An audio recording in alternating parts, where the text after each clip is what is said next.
Guyana has a duty as part of its global obligation to participate in the fight against transnational crimes, organized crimes, and criminality generally, to assist in this process. And Guyana has a track record of so doing. Tough on crime or tough to believe? The PPPC's contradictory record on law and order. Let's talk about it.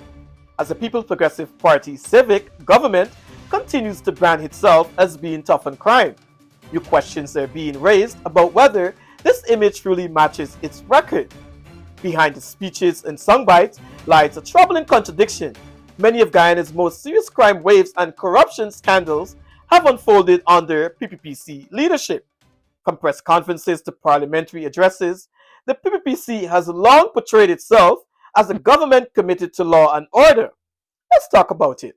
In recent months, senior officials have used cases like the ongoing Mohammed extradition proceedings to show that no one is above the law, framing such high-profile prosecutions as evidence of integrity and accountability. Sounds good, looks good.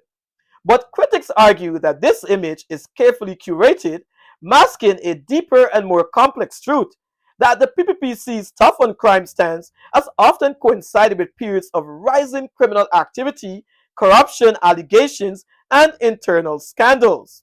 The record tells its own story.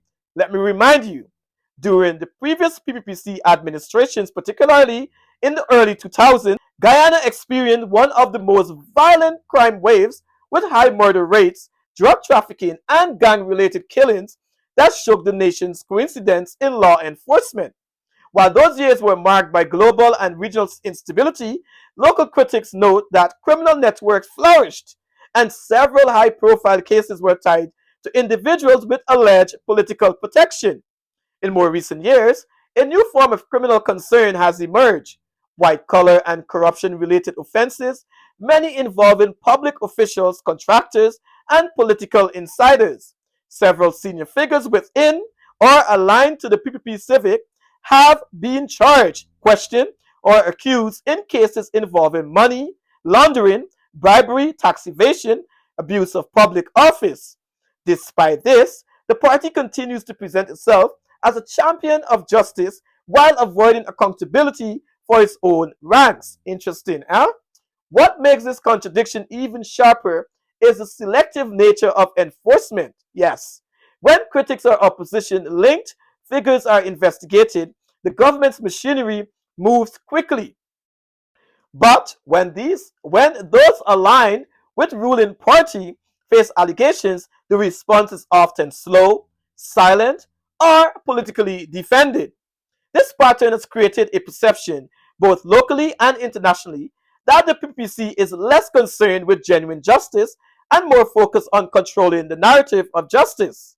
The recent hiring of foreign prosecutors in the Mohammed case, funded by Guyanese taxpayers, your dollars, has only deepened public skepticism about whether the government's actions are rooted in principle or politics.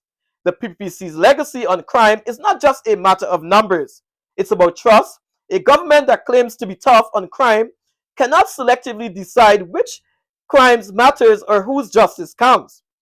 If accountability means anything, it must start at home with transparency in prosecutions, integrity in appointments, and equal treatment under the law, regardless of political connection. The PPC's tough on crime message has become part of its brand, but so too has public doubt. From violent errors of the past to corruption scandals of the present, the government's credibility on justice depends not on the cases it publicizes, but on the ones it refuses to confront. Until there is full transparency, consistency, enforcement, and honesty about the past, the question will remain: is the PPPC truly tough on crime, or just tough to believe? This is Dunstan Wilson for News Guyana 24.